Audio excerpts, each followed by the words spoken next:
Hello, and welcome to Chapter 1. Each PowerPoint, I'm going to do a little voiceover, actually video, as I'm doing this on PowerPoint, that will give you an introduction to the chapters. So let's begin. And I promise this isn't going to be too long because I have cinnamon rolls in the oven that will need to be taken out in about 5 minutes. So if I go longer than that, I'll have to pause. As you can tell, I have many hobbies, and baking is one of them.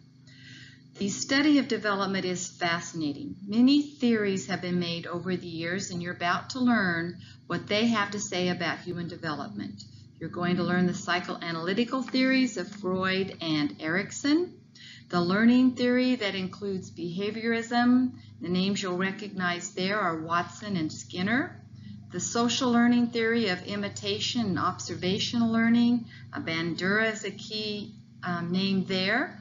The cognitive development theories, Piaget is the forerunner in those theories.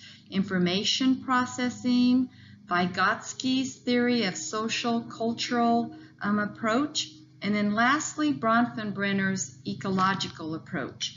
And in your textbook, one of the assignments you're going to do this week is a question of the week, where I'm the only one who reads that, and you will share information that you learn about the question and then share your personal perspective. And so you will learn all the details about that. But this week's question is about Bronfenbrenner's theory.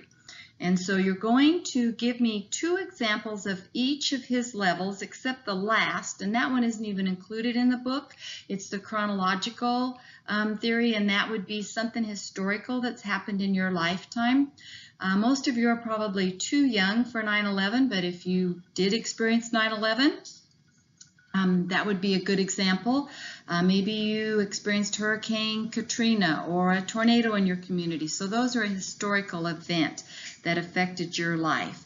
But the other events that you will share 2 examples of are the microsystem, Meso System, Exo System, and macro system. So I'm going to give you a few examples of my life so you can get to know me a little better and then learn what you will be sharing, and just pick an age that you want to. And I'm going to pick 19, and you're going to learn in a bit why that is important in my life. So microsystem is the parent-child relationship. I grew up in a very supportive family, but my father died when I was 19. I was a freshman in college, and I very quickly learned that you do not take anything in life for granted. My father had made a huge impact in my life up to that point. Was a great role model, very greatly involved in my life, and so I was very, very impacted by his death. My mother and I also had a great relationship, and unfortunately she died when she was 72, which was a little young as well. She had a heart condition, and that's why she did not live into her, hopefully most of your parents live into their 90s. The next level of Bronfenbrenner's is the Meso System, and that's your school and friends. So I grew up in a very small community, about 2,400 people, so I had 64 in my graduating class. So my friends and I were very close. The next level is the Exo System, and this is your parents' place of employment, government and social policies, parents' social network. I grew up on a farm. We raised sugar beets, corn, wheat, and had a small cattle operation. And so I was very involved with that. That was my job year-round. I got to help my dad farming. I was driving when I was 7 and out doing things that many children, when they were out running around, I was at home working on the farm. My parents also had close neighborhood friends that were very involved in our lives. And I think people back then did things with their neighbors on a regular basis as social things. The last system is the macro system, and that would be the ethnic group and culture. I grew up in a basically all-white community, and again, a farm girl, so you can, oh boy, there's my timer. I am getting long-winded already. Let me pause. I will be right back. I do not want those cinnamon rolls to burn.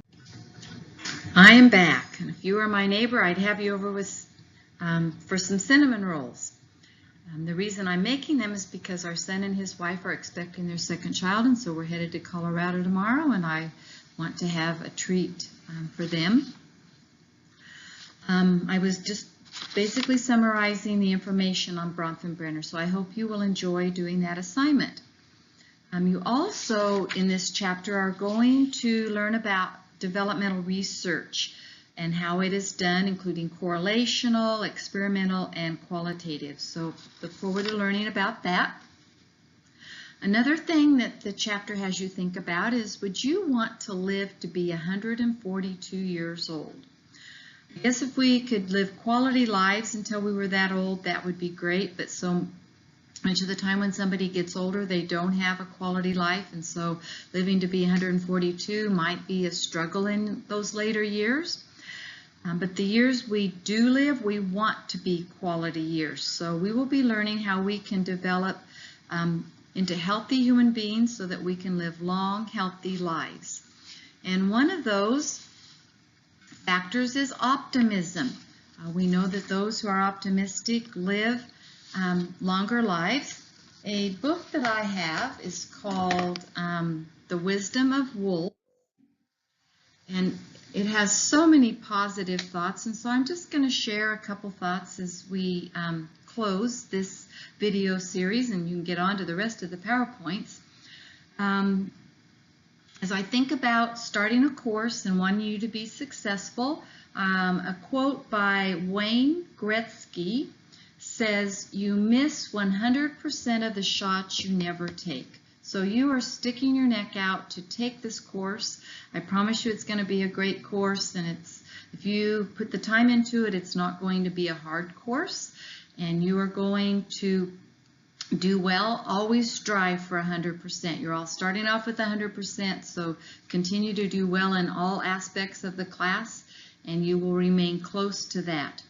Confucius said, "Our greatest glory is not in never falling, but in rising every time we fall." We are going to make mistakes. The important thing is that we learn from them. I heard once, I don't know who said it, but they said it's not a mistake if you learn from it.